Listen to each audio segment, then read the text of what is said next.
Hey Math 7 students, so here's what we got going on today. You are plotting inequalities. So what you're going to do is you're going to get a question that's going to look like this right here. You are going to be able to switch the direction, meaning you're going to take this blue line and you can switch it going the other way. And you can take that green circle and click and make an open circle by clicking this button right here. Okay, so let's do this one right here, where x is less than or equal to -4. And I can kind of see I just did a little something right there. Let me get back to that one real quick. Boom. Okay. So it always starts you right here.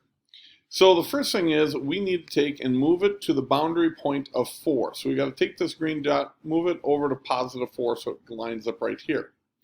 Then you notice that x is less than. So we need that blue arrow. So if we click on this, we'll move that green dot over to here. And we need the arrow to now go to the left. And then because it has an equal sign on it, we need it to be a filled in green dot just the way it is right there. So this is the correct answer for that one.